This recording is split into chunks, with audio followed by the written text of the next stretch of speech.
புது வீடு கட்டுறேன். என்ன டைல்ஸ் போடலாம்? ஹர்ஷா டைல்ஸ் வாங்க. இது ஆர்டினரி இல்ல, எக்ஸ்ட்ராஆர்டினரி. ஹர்ஷா டைல்ஸ்.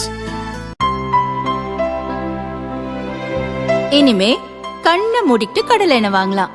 ஏன்னா மந்த்ரா கடலை எண்ணெய் இதயத்தின் தயாரிப்பு. வறுக்க பொரிக்க ஏன் எல்லா சமையலுக்கும் மந்த்ரா தான். மந்த்ரா கடலை எண்ணெய், அபார ருசி, ஆரோக்கியமான உடல் நலம்.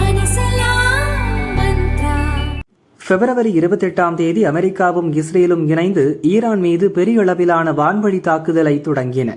பின்னர் இரு நாடுகளும் தொடர்ந்து தாக்குதல்களை நடத்தி வருகின்றன. இதற்கு ஈரானும் பதிலடியாக கொடுத்து வருகிறது. இந்த சூழலில் கடந்த 13ஆம் தேதி இஸ்ரேல் பிரதமர் பெஞ்சமின் நெதன்யாகு தனது எக்ஸ் தளத்தில் ஒரு வீடியோ வெளியிட்டார்.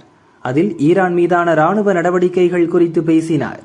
நெதன்யாகு தனது கையை அசைத்து பேசும்போது ஒரு வினாடி அவருக்கு 6 விரல்கள் இருப்பது போன்ற ஒரு காட்சி இருந்தது. இது உண்மையான வீடியோ அல்ல, AI மூலம் உருவாக்கப்பட்ட டீப் ஃபேக் வீடியோ என ஈரான் கூறுகிறது.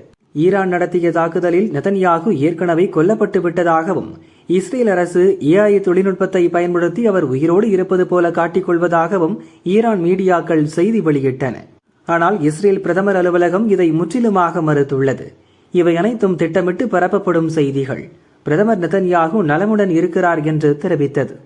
இந்த சூழலில் இஸ்ரேல் பிரதமர் நெதன்யாகுவை குறிவைத்து தாக்குவோம் என்று ஈரான் நாட்டின் புரட்சிகர காவல்படை அறிவித்துள்ளது. குழந்தைகளை கொல்லும் குற்றவாளி நெதன்யாகு.